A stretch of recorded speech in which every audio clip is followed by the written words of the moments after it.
Welcome to the IVM Podcast Network. Cinema is only 100 years old as a form. Okay, you can say 124 now if you want to be precise. But compare that to the history of poetry, painting, sculpture. And you can firmly say that it's a new medium. It's a nascent medium. Who the hell laid out the rules? That Dolby hona chahiye, 35 hona chahiye. This is the aspect ratio. I'm being facetious and talking mostly about technical stuff, but it's a brand new medium to date that you have to push and you have to experiment with.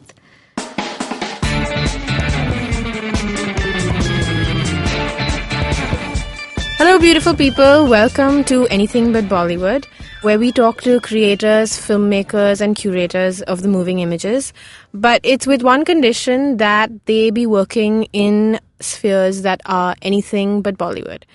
So having said that, Bollywood is this ginormous monster that devours everything that's in its path, and we're podcasting out of Mumbai, so we will invariably bump into people who have a toe or a finger or a foot in Bollywood. So to deal with this contentious issue, we're introducing you to our Anything But Bollywood scoring, also known as ABS. So an Anand Patwardhan gets a 10-pack and Salman Khan gets a 0-pack. So our guest this week scores a perfect 10-pack AB rating. Her work has been screened at MoMA, exhibited at the Tate, won awards at the Sharjah Biennale and the Pre-Ars Electronica. She is a video artist and one half of a collaborative artist studio called Camp, and also the co-founder of an extensive annotated video archive called Indiancine.ma&nbsp. Welcome to Anything But Bollywood, Shaina. Hi, Neha. Thanks Good for afternoon. On this rainy day. So I wanted to start by asking, how did this journey begin into film and media? I guess one rider is that I do not necessarily identify myself as a video artist. Okay. And that's mainly because video artist means you're making video art. And art, historically speaking, that has a certain trajectory, and I didn't come from there. I guess my background, you could say, is really cinema. And filmmaking. How I found my way, or we found our presence and métier and recognition more in the contemporary art world, is the sort of story of our journey in terms of experimenting with cinematic medium and processes and form. But I still, so many years down the line, still like to identify myself as a filmmaker and not necessarily as a video artist. And for, as I said, for certain processual, medium-specific and art historical reasons. So my background is film.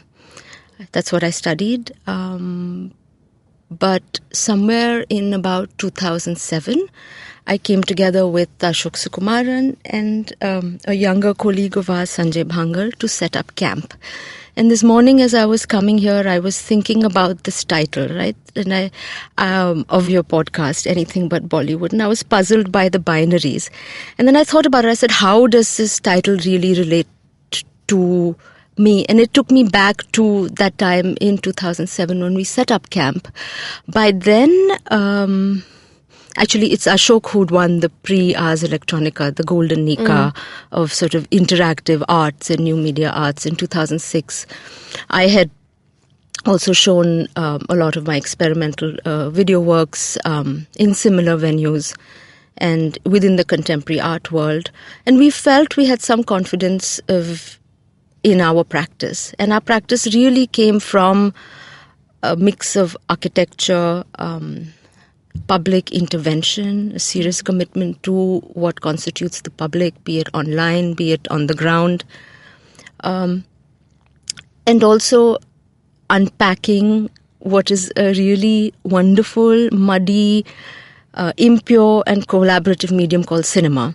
And really putting all this down with a lot of clarity on the table had given us our way of doing things and our confidence in being able to do things very independently, very zero budget, but at fairly large scales. Like you can enter CCTV control rooms in the UK and open them up to members of the public. You can rewire all of Carter Road and send the Diwali lights into Danda instead of at Autos Club. Like we can do things at an infrastructural scale, or we can parasite infrastructures. We can run a TV channel in Shivaji Nagar in Bangalore, but in collaboration with the cable operator, right? So doing things at an infrastructural scale and doing things with a certain politics is what we'd been doing 2004, 5, 6, 7.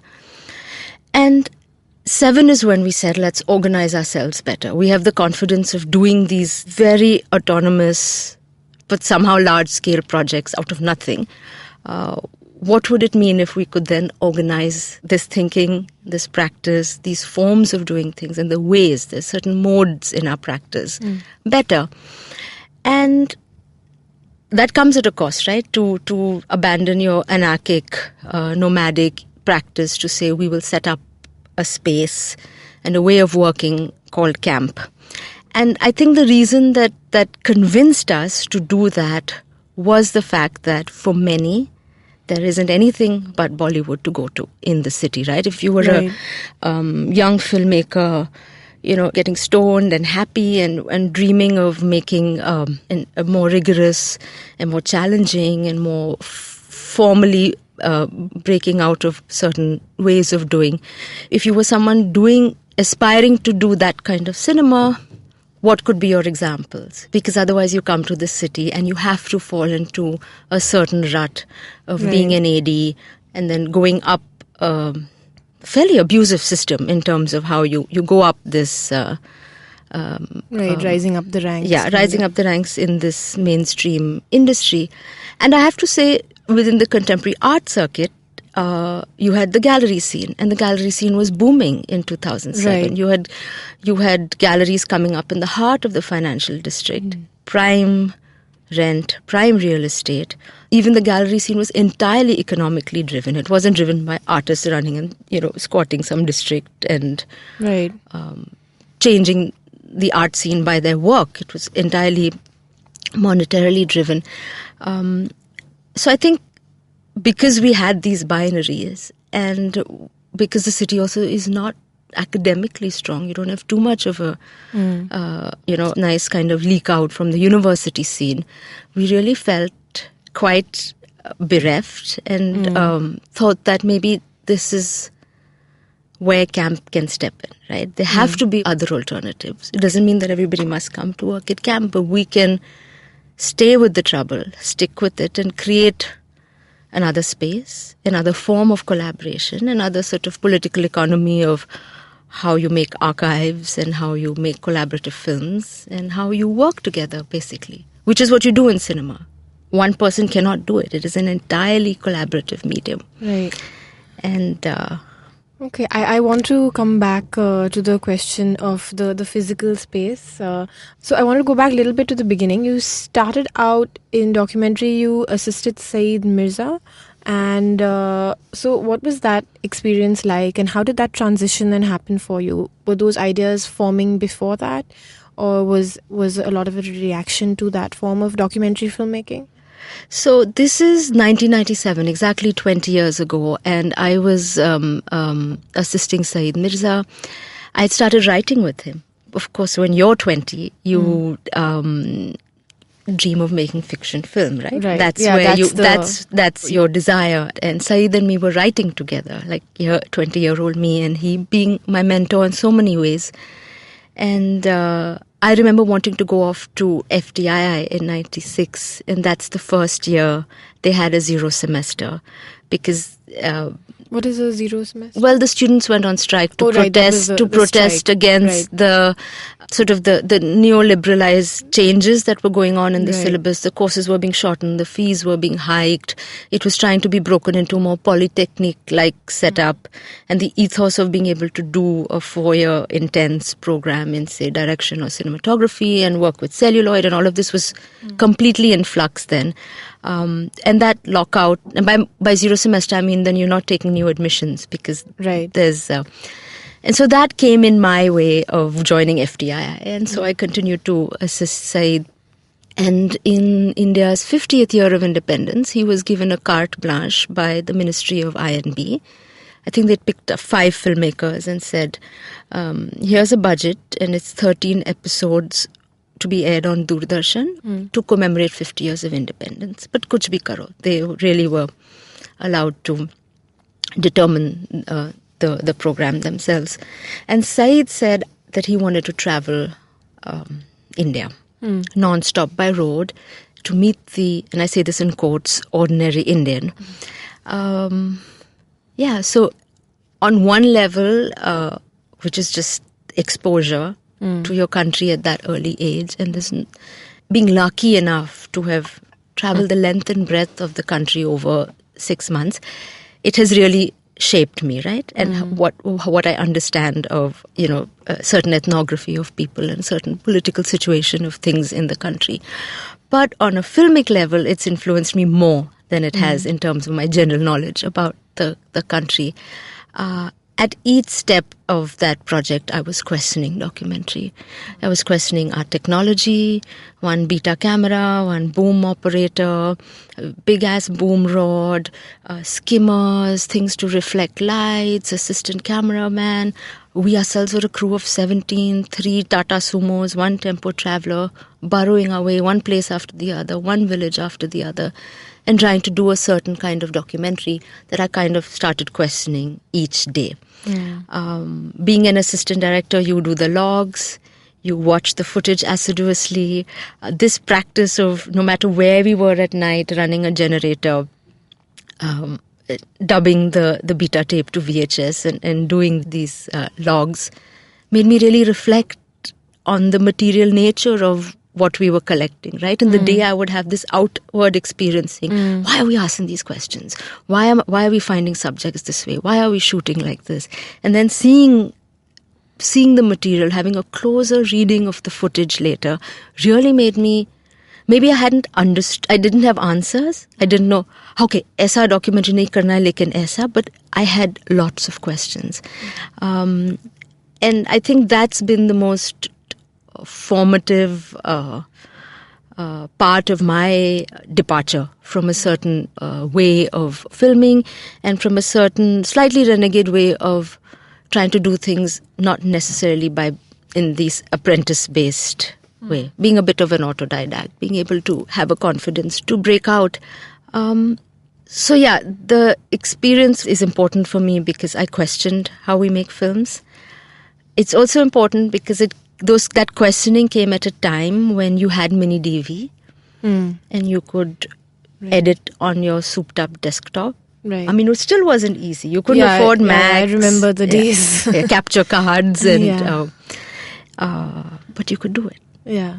Truly independent filmmaking away from NGO funding or Bollywood seemed possible, right? So it was a moment to say, let's stop complaining. You can do.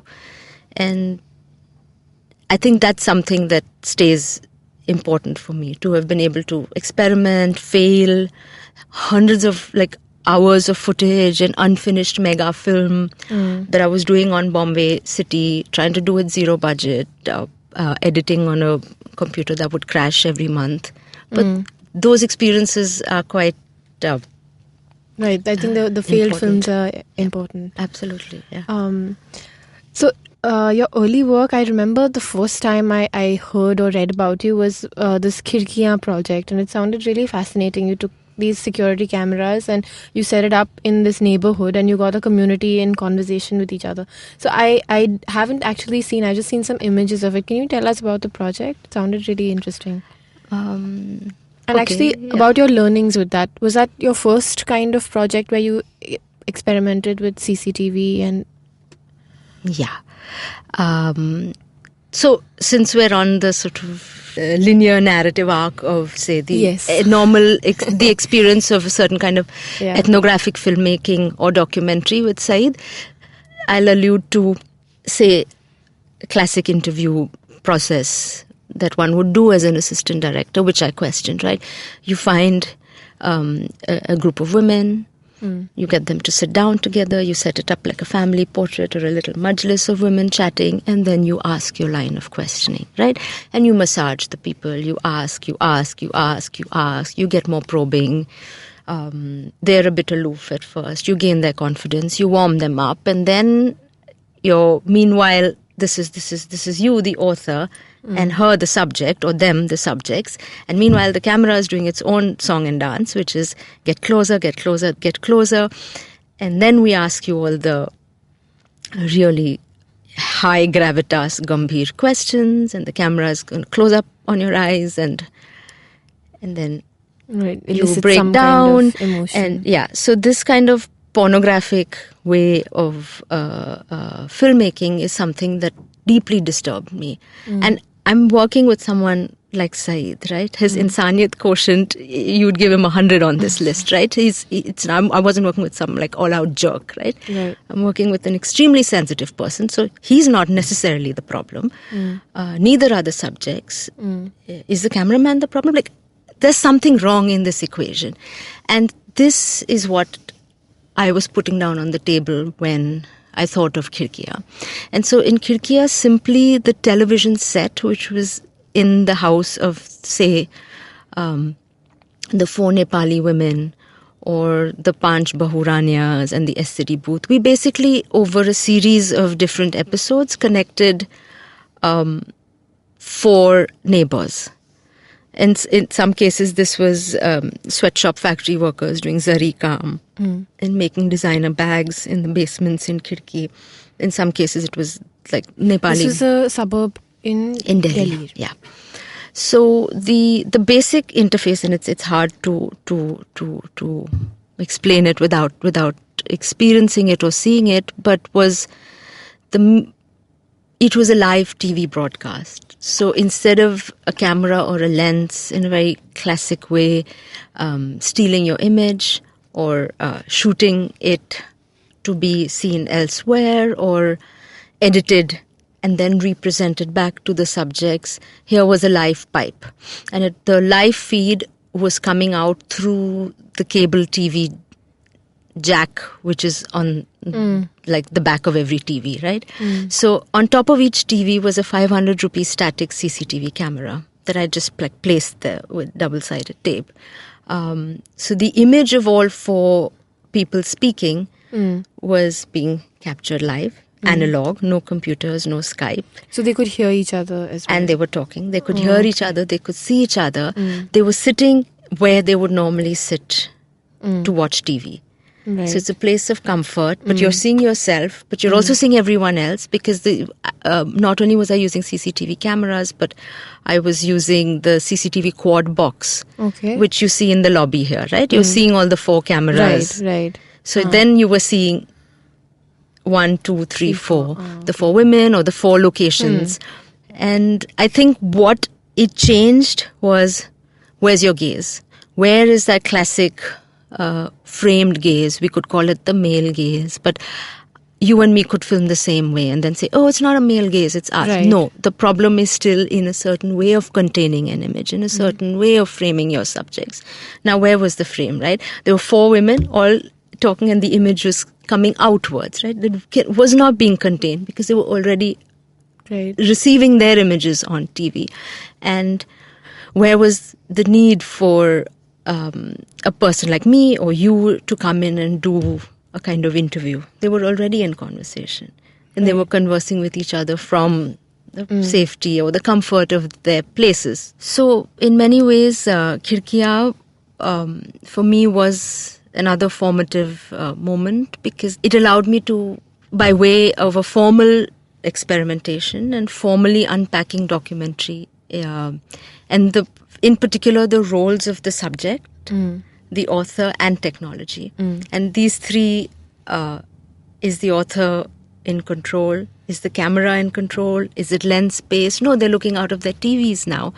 So each, your classic roles of the subject, author and technology were totally turned on their heads. And it allowed me to unpack, experiment with, and turn on its head a lot of the early questions and problems I had with a certain mode of ethnographic filmmaking and a certain relationship that author and technology have with their subjects.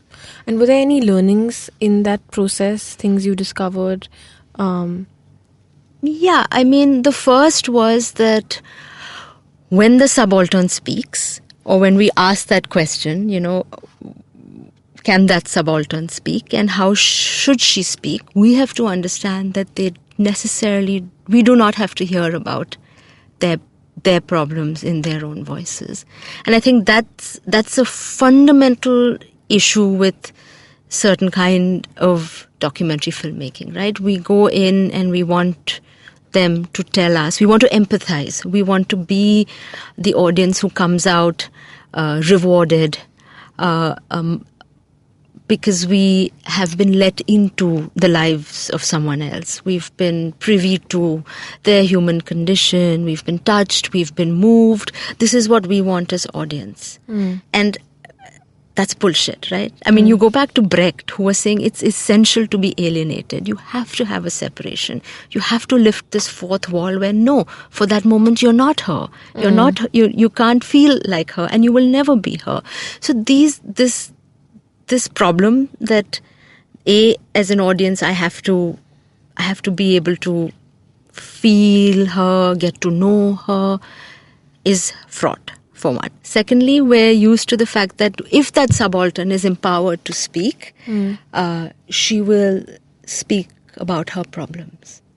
Why? Neha, if I came to you when you were 22 and said, hey, I'm commissioning some short films, you'd probably put the camera on your navel and gaze at your navel and do some video haiku. And that's fine. But if I went to a kid in the slum, you would expect them to make a film. Why can't they write poetry? Why can't the subaltern speak about other things? So in KhirkeeYaan, for example, when the Nepali women are chatting, before they go off at 4:30 to do domestic work in homes they worked in, they were talking about how much they love life in Delhi. And how they have managed to, first they ate in silver plates and now they eat in golden plates. I mean, look at the language, right? It's a different value. It's the value, literally the value of life and the quality of their experiences is very different from you coming there and saying, how is life like a migrant? Do you miss home? Right. How much do you earn?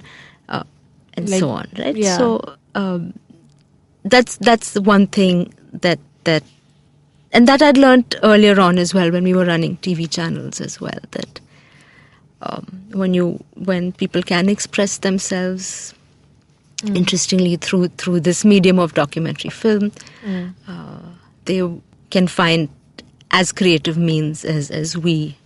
That's a lovely observation. I want to talk about The Neighbour Before the House, which is set in Jerusalem. I thought it was a very fascinating project. It was a very powerful way to kind of tell this film, and you went into a kind of place which already has a huge amount of loaded context, larger questions. So, can you tell us about the project and how you went about it? And yeah.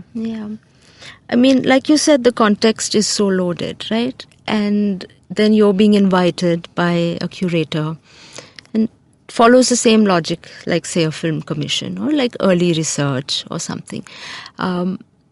You ask yourself these hard questions. One is, can you just give us a little bit of context so people who haven't seen the film to just tell us a little bit of what the film is? Okay, so it's a film called The Neighbour Before the House, it comes from a Quranic saying, which is Al-Jar Qabla Al-Dar, which says, consider your neighbor before you consider your own house. And I think the second part of the line says, Al-Rafiq Qabla Al-Tariq, which means your companion before the journey. It's a really beautiful saying. And I think it's akin to love thy neighbor, or we have Atiti Devo Bhava, like the guest is akin to God.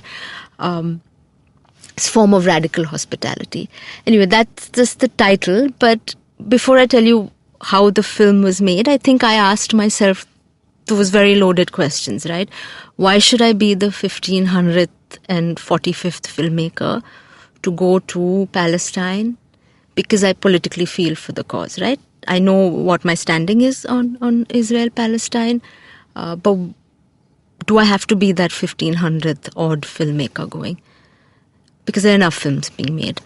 And if I say yes, then I say, but then I have to understand that my intervention and my presence and my enthusiasm to make a film might be, okay, let me rephrase this. If I do go, how do I make this experience of filmmaking somewhat different for my subjects? Because mind well, they are the ones living in this permanent state of exception. They're the ones who face the daily violence. And there are also people now who have become worn to a certain way of representing their case, their cause, and their voice. Not unlike the problem of when the subaltern speaks, she speaks of her problems. It's the same. You will have the victim narrative. You can't help it. You live with it. It embodies you now completely. In fact, Palestinian filmmakers even call it Pallywoodization, right? So there's a certain Pallywood kind of filmmaking, and I wanted to do anything but that. So, how do you make the film? You say, "Theek hai, I want to go." Yes, I know it's problematic because I'll be a Chand Dino ka mehman, and I will be that 1500th odd filmmaker. And I cannot be zealous of the fact that I also want to hold up the Palestine Chanda. What will my filmmaking do? And then I have to think of my subjects and say that for them, they have embodied the victim narrative, and that's what they will produce. And this is something we know as the audience, and this is something they live with. So why reproduce that? And I think the third, so I don't want to reproduce that. So if I go, what can I do? And my third question to myself before going was, if I go and I don't want to produce that, how do I achieve that completely independently without acknowledging the state of Israel? Right? I don't want police permissions. I don't want a chitti. I don't want to say, can I be here to film? You don't exist, at least politically in my head and conceptually for this project. This has to be an autonomous film of another kind. Again, in terms of what you lay down on the table. And I think for camp and our experimental practice, we don't know what form we don't know what results the formal intervention might take or the formal invention. Like, I don't know what will happen in KhirkeeYaan when that's set. I don't know how people will speak in Palestine once we've set up. But formally, you have a very solid framework. Right. Or just like a physics or chemistry experiment, right? You know, there's a certain reason in an experimental way things are being laid out and allowed to collide or allowed to mix and combust to transform into something in an alchemic sense, right? So that's pretty much how we like to define experimentation, right? You've careful set of processes, actors, players, nodes. So there we are in Jerusalem, wanting to make this completely autonomous film. And here's where KhirkeeYaan, there's a through line, sort of a linear progression through, say, an experiment such as KhirkeeYaan. A single pan-tilt zoom camera. Now, what are they? They're these dome cameras you see. There's one right here. But that's not pan-tilt zoom, but mostly... The ones that are in the ceiling. In the ceiling, and they often look like a light that's not working, right? Like a dead light fixture. But they're PTZ cameras, which means through a joystick in the control room, in the CCTV control room, you can pan, tilt, and zoom. And the most generic ones, like the one I bought on Edgware Road in London before going to Jerusalem, at that point it cost $350, including its joystick control. And it could do a 360-degree pan. It could do a 180 tilt up, tilt down, and could do a 220x zoom. I mean, of course, after a point, it's not an optical zoom. It's just cropping into the image, but 220x. So a single PTZ camera that the Palestinian residents housed on their roofs or in a position of vantage. In some cases, they were evicted from their homes and there were settlers already living there. In that case, it was a neighbor's home. But a position of vantage is a somewhat panoptical position from where you could see far and wide, but you could also see quite close down into their own homes. Again, like KhirkeeYaan, the video feed or the live feed from that camera was sent into the safety of their bedrooms or their living room. Or again, in the case of some were evicted in the solidarity tent or the protest tent they were staying in. And so they're seeing the image live. They're controlling it live with the joystick, pan, tilt, zoom, up, down. That's the wall. Here's where I'm born. Oh, look, that's my brother crawling on the floor. Whatever. They had complete control of the camera, and they're speaking live. So again, a CCTV which is predominantly silent is now the audio and visual gets married in an interesting way. So it was in some sense that breaking of that victim narrative then, because they were given some control over the image and their story, right? Absolutely. And they're speaking... it's their neighborhood, right? Masao Adachi had this idea of landscape theory, and I think this was landscape theory, right? As you're panning over this landscape and speaking, all the structures of power and all these layers get unpacked in quite a powerful way. And yes, there's some agency and power in them being able to narrate. Plus, it's ludic. It's like a video game. They were also having a lot of fun in being able to work with that. Okay, we're going to take a break on Anything But Bollywood. We'll be right back. Hi, I'm Ambika. And I'm Hoshna. Come journey with us around India as we chat about new and offbeat destinations, from secret islands to village stays, give you travel tips and advice, discuss all the yummy and weird food we've sampled, and induce some serious wanderlust. So tune in to the Rediscovery Podcast. New episodes out every Monday on the IVM Podcast app or any other podcasting app you like. We're back on Anything But Bollywood, and we're talking to Shaina Anand, who is part of this collaborative artist studio called Camp. Shaina, so I wanted to ask you, the making of your work is a very political statement in itself. How do you see the distribution of it? Because a lot of the work is then exhibited, say, at a gallery or at specific venues. So you are in some sense restricting your audience or the kinds of audience that your work gets exposed to. So I guess the question is, how do you view that end of it? And then are the films, because in a gallery sometimes they're just playing, right? So are the films then meant to be watched all the way through? I think good questions, and all fundamental questions to our practice. In the case of, say, KhirkeeYaan or The Neighbour Before the House, or say our recent film From Gulf to Gulf to Gulf, they have been made... the content has really been generated by the subjects. So in all three cases, they were the first audience, both to be able to view the raw footage. In the case of From Gulf to Gulf to Gulf, the footage was coming to us, from port to port, from each ship. So the primary, the subjects have always been the primary viewers.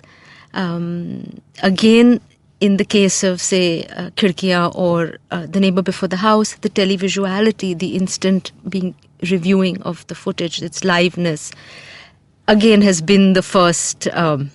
the subjects have always been the first audience.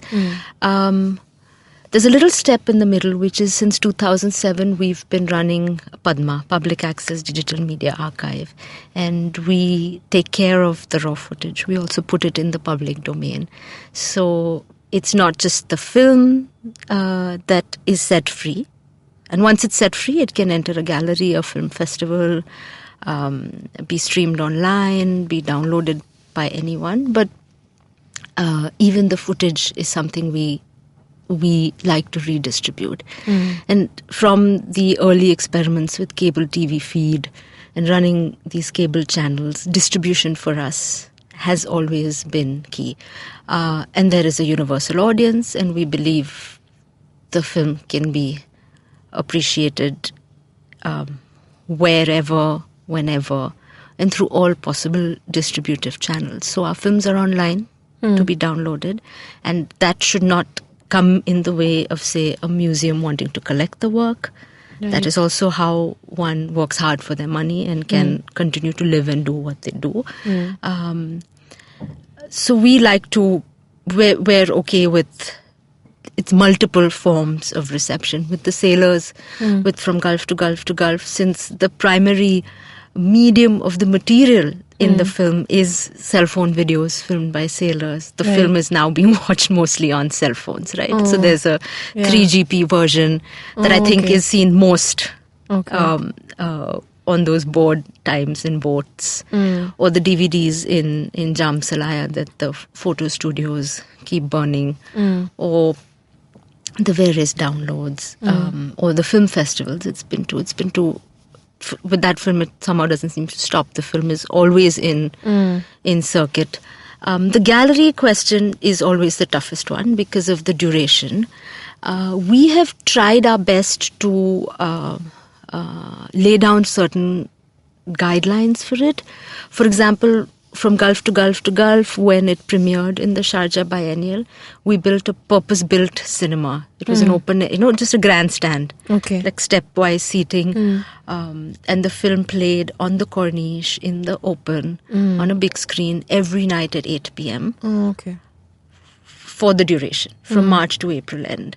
So for 2.5 months, you could catch the film. Similarly, when it played in the Bhaudaji Lad Museum, we actually brought the same grandstand or a similar looking one into the heart of the museum. Every 2 hours, the 90-minute film played through the day.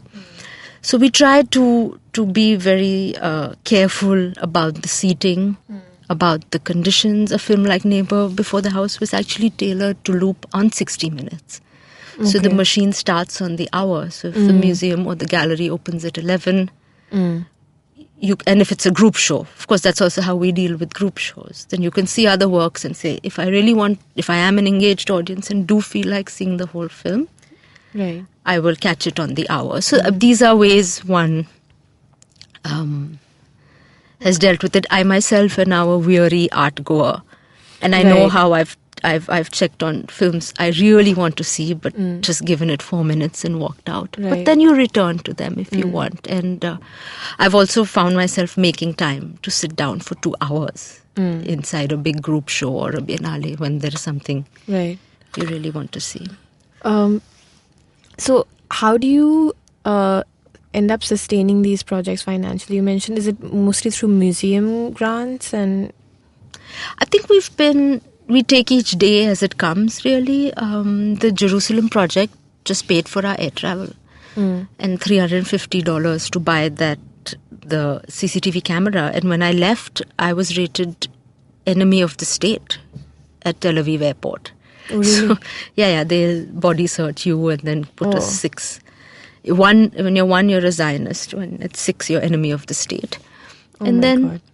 So yes, that's another question with duration. So 2009, that footage was filmed and it was shared with the families there. And it showed in a certain avatar in the show there for which we were invited, which was quick 12-minute cuts from each family, and there were 8 families.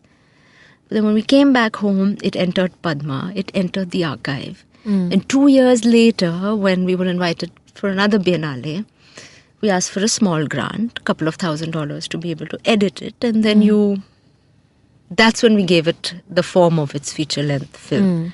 Till then, it was part process, part footage, material.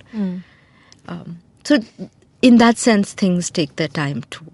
It can come from a Biennale commission.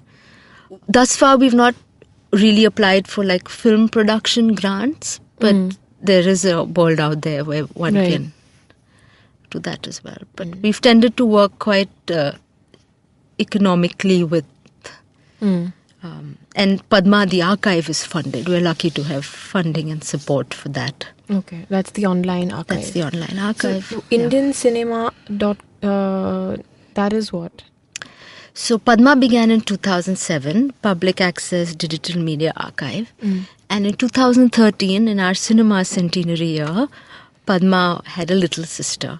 Of course, the little is ironic word there because she is the big, capital C, and you could say capital B for Bollywood as well. She is the bigger archive in that sense.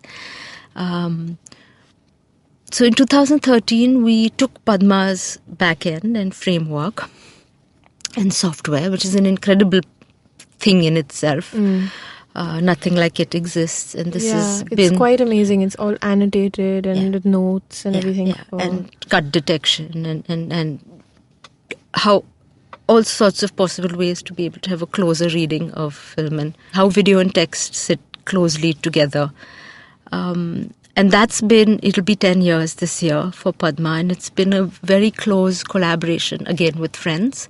The archive is growing as we speak, and there are... We're at this moment thinking of how we work with the industry and with certain players within Bollywood who have realized the sort of complete and utter archival failure of archiving cinema in the country. The National Film Archive has 4% of our cinema. Wow. And our survival rate is amongst the worst in the world.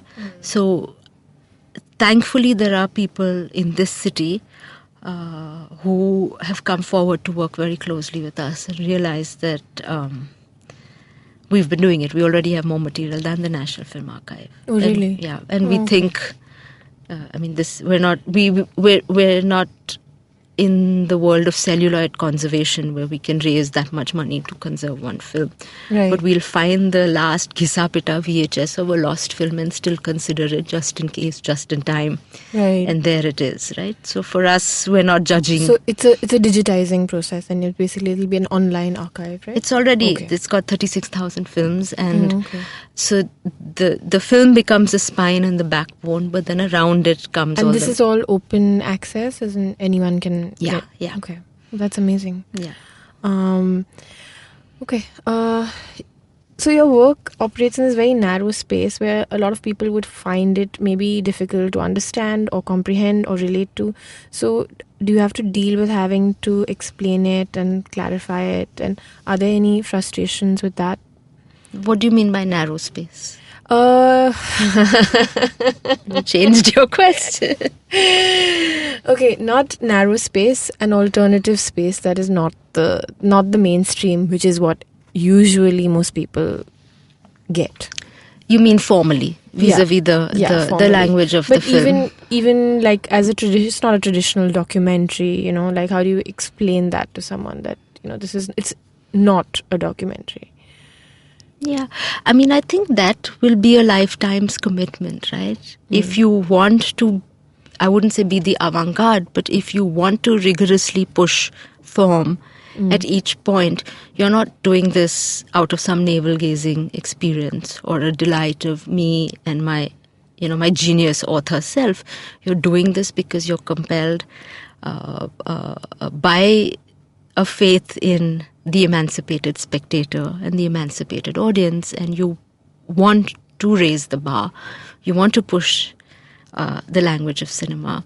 And last year I curated a series of 14 films for the film festival here. And the only reason I did it was to just say that cinema is only 100 years old as a form. Okay, you can say 124 now if you want to be precise. But compare that to the history of poetry, painting, sculpture.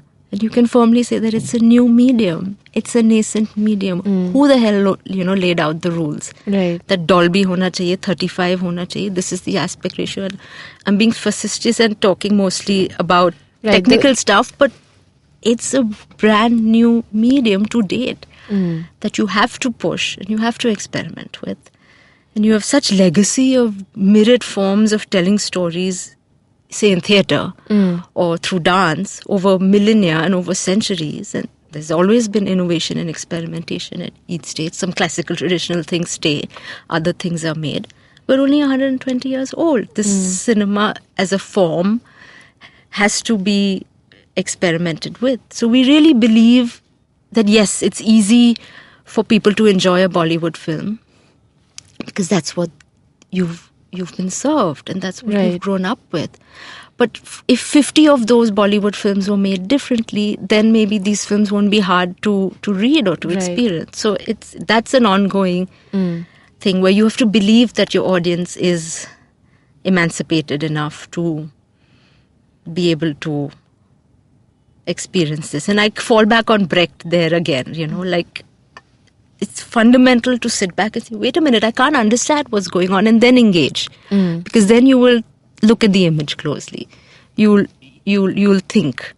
You'll question why certain things have been done, and you'll ask another question. And maybe halfway through that experience, you've got your rewards as an audience. So in work like yours, you rely so much on participants bringing themselves to the project. How do you negotiate your interactions with your subjects, especially when you've come from this space of this documentary filmmaker and subject relationship that you're critical of? How do you renegotiate that for yourself? So there aren't any easy ways out of that, right? If I sit back with the binary that, okay, in the end of the day, I'll go back to Bombay, or I'll go back to my bacha and the comfort of my home, and my subject might be in Palestine or on the streets of Bombay, then I might not be able to move very far, right? Similar to the Palestine question. Then if you say, no, we will stay with the trouble, you can find creative ways of doing this. And I think one of the things that we have tried to do, in all sincerity, is a presumption of equality. Now, of course, it doesn't exist. I'm not saying we are equal, because on many levels, there's a certain advantage, monetary or class, that I would come from. But it's a very liberating space where you presume an equality. An inequality between the interface. There's no subject and author. It's us together. And there's no technology. Let's just use this. Maybe the technology can be the subject today, as it is often with the CCTV. And maybe we're just, the subject is the director or the cinematographer playing with the joystick. So let's unpack these things in a somewhat flat way. Yeah, of course it won't be flat later, because image will rule then. It's been recorded, and I will still take credit on one level, or it becomes a camp work. So I'm not being, in that sense, very purist about it, but it's a mode, it's an approach. And we like to, I don't know if you play this game with your kid, rock, paper, scissors. Yes. So for us, that really is the triangulation that we like to perturb, right? The scissors is the director calling cut, or the editor. The rock is the camera shooting. The subject is always the soft paper, open palm. Come, I'll tell you my story. I'm generous. I'm letting you into my home. I'm inviting you in. And I'm actually telling you things I consider of a personal nature. Then what's the interplay or the dynamics between these three, and how can they shift? So I think we approach it, we try to at least approach it in... That's a lovely analogy for your process. So do you even have, as an artist, do you even consider these questions of success and failure, or define yourself in those terms, or the work in those terms? No. I mean, things clearly fail, and you get up and you don't want to look at them. But everything has its curve. We go through phases of immense creativity, and then complete self-criticism, self-doubt, creatively dead periods. Yes, some amount of success gives you confidence and, of course, visibility, and gives you a reason to continue doing what you're doing. But for us, because we're a group, success is the hardest thing to measure, because internally there's so much and conflict and self-criticism that I think that really keeps us in check. We're close enough to be completely nasty with each other. We fight so hard for half a frame on a cut, right? And there'll be volleys swinging across the room and people banging doors. But then I feel we're richer for that cut, right? And so I think that self-criticism or of each other does keep us in check, and we're wary of it.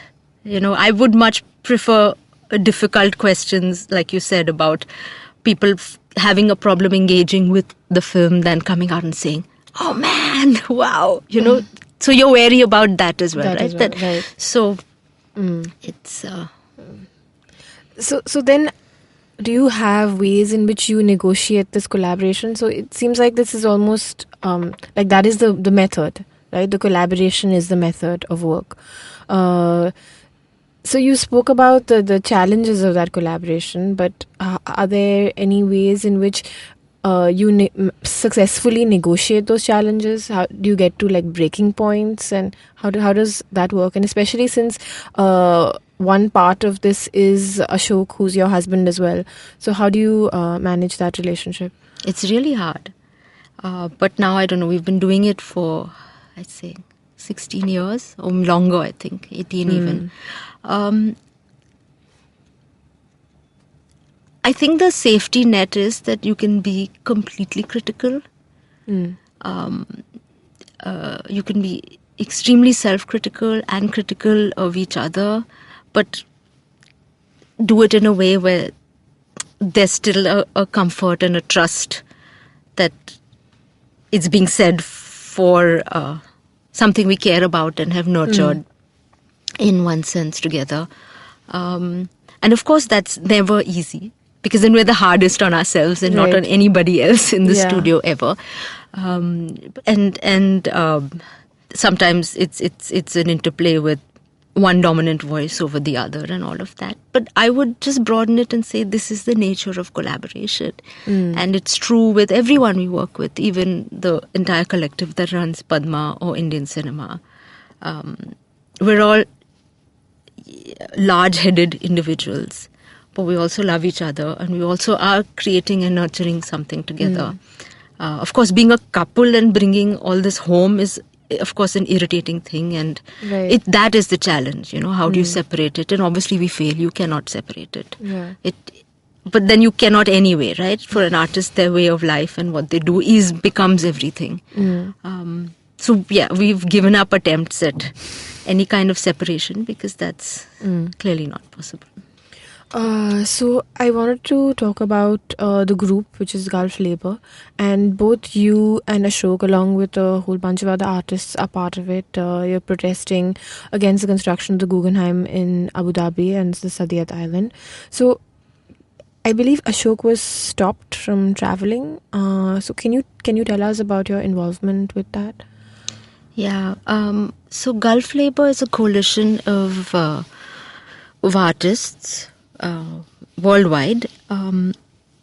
We announced a boycott, an official and formal boycott of the Guggenheim Abu Dhabi project in 2011. But before that, for about 2 years, we were a core group of us who were in touch with the Guggenheim in New York, sincerely calling upon them to say, you want to build a large global institution, please do not build it on the back of exploited labor. Do not say you're a franchise, which is like, now we go to Bilbao and we'll go to Helsinki and we've been to Berlin and we'll just lend our curatorial expertise and museum running skill, but then we're bound to UAE hukumat and law. Please don't say that. You're building a global institution. We are calling upon you to say, don't build it with new global standards.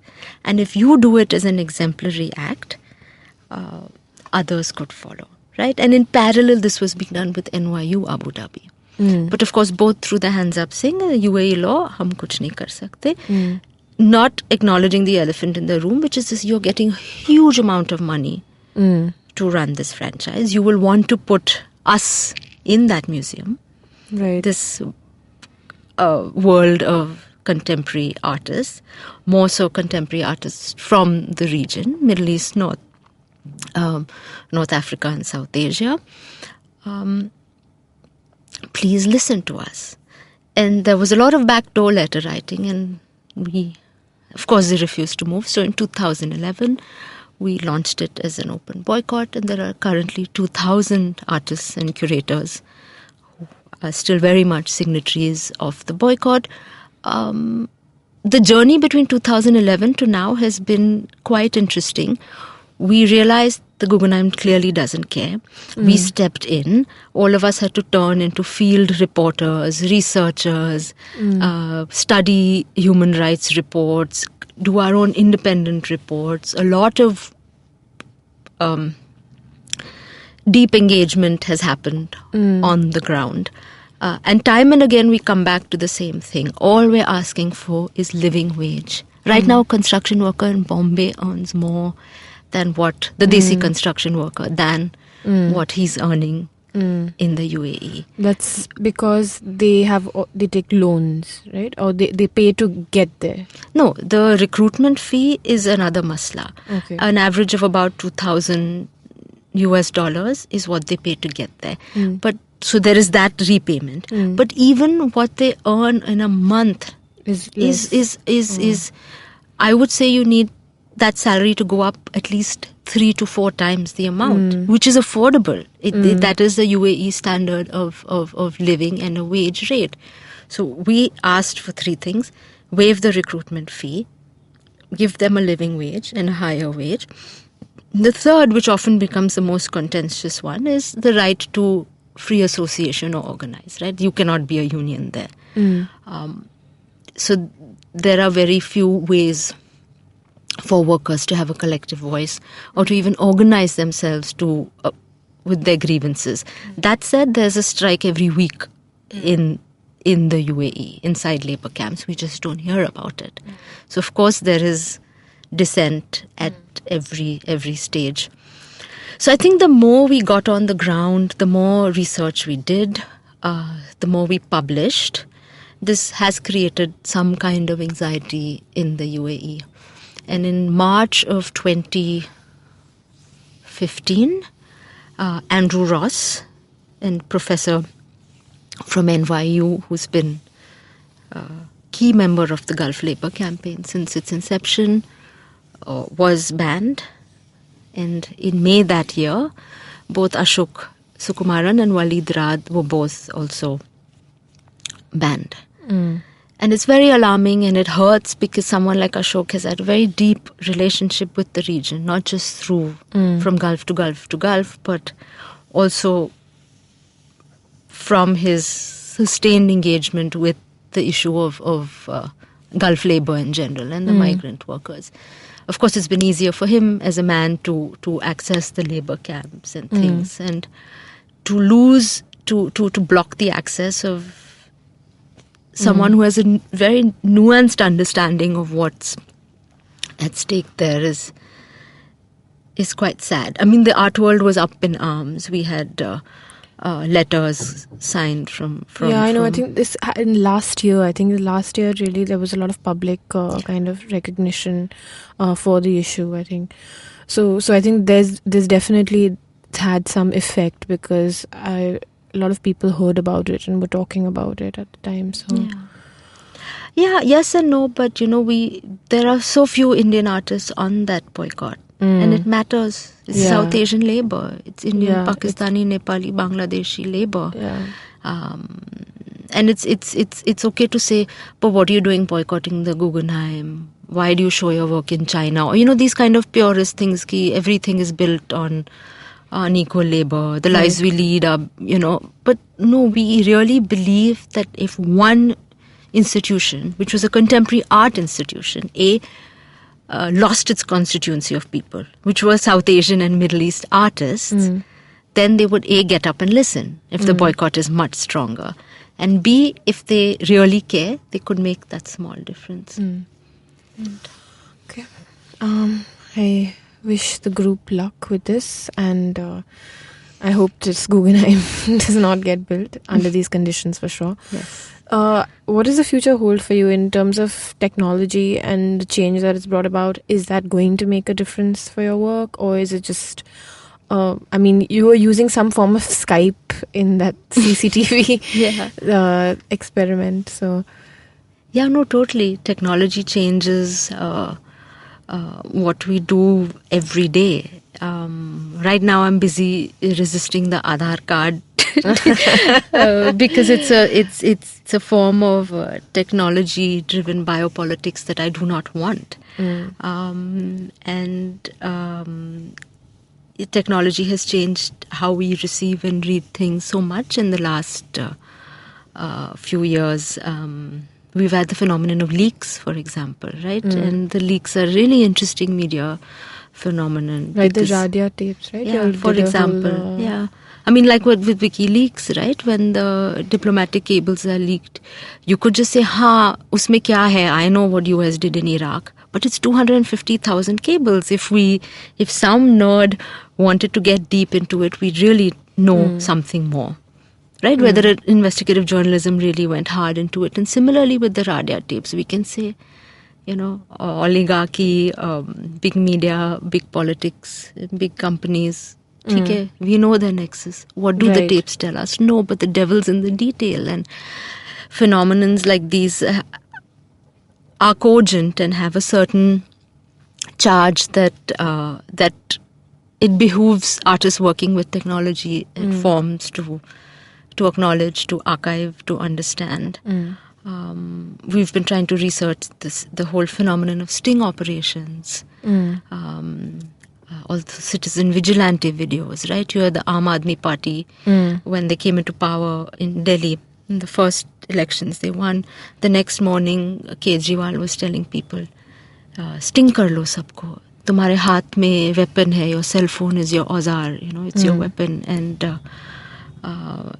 calling upon you to be a citizen vigilante. And what happened? 4 days later, in Khirki village, where KhirkeeYaan happens, Somnath Bharati's constituency, Malviya Nagar and Khirki village, citizens go on like a vigilante raid that they call Operation Black Beauty and start taking cell phones and film the African community there, saying y'all are prostitutes and y'all are drug dealers. And, so these are the fallouts of empowering citizens. We've worked with CCTV for like more than a decade now. But sadly, I can't go down Carter Road. I can't enter police stations without encountering the 5,000 brand new PTZ, HD quality PTZ that are in our city. So last few weeks ago, we mounted one on the rooftop at camp. Oh, okay. And, invited people for an evening of fairly provocative imagery, because we could see up to Juhu Beach and we could see up Pali Hill, and that sounds interesting. Okay, cool. Thank you so much, Shaina, for coming. Thank you, Neha. I think it was a very, very thought-provoking conversation, and even though I've seen your work, I didn't. I think it was really great to speak to you about it. So thank you. So we didn't manage to record a film recommendation when I interviewed Shaina, so I'm just tagging this on at the end. So my film recommendation for this week is Lipstick Under My Burqa. It's a really good film because it portrays sex and sexuality with some honesty, and I think the film is done fairly well and people are going out to see it, so that's really great. And people should go see it. In its heart of heart, I think it's a very Bollywood film in some sense, because its characters tend to be a little black and white. But like what's really troubled me about it has to do with this label of proclaiming it a feminist film, and the assumption that a film about women's desires is feminist, or that it should be feminist. And I was remembering what Paromita Vora said in an earlier episode, that practicing feminism is hard. So I think that kind of extends to this film. And I think that's this kind of a similar issue I had with Wonder Woman. So the film goes far, but possibly not far enough as a feminist film.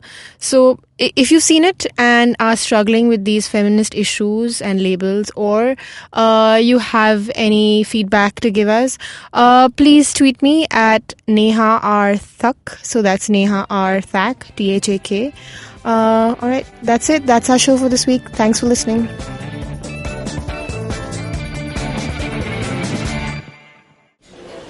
Excuse me भैया, excuse me. बोलिए madam. Menu में क्या है? Menu में scene unseen है, podcast है, on course है, Cyrus है, made in India, rediscovery project, empowering series, sex wax है, IVM लाइक्स है, सिंप्लीफाइड है, कीपिंग इट क्वियर है, ड्रिंक्स एंड डेस्टिनेशंस है, माय नेबर सकरबर्ग है और द फैन गराज है। आपको क्या चाहिए? एक बार रिपीट कर देंगे क्या? रिपीट नहीं करता हम। आप जाओ IVMpodcast.com पे और सुनो ये सब, या फिर डाउनलोड करो उनका ऐप, सब आपकी उंगलियों पे।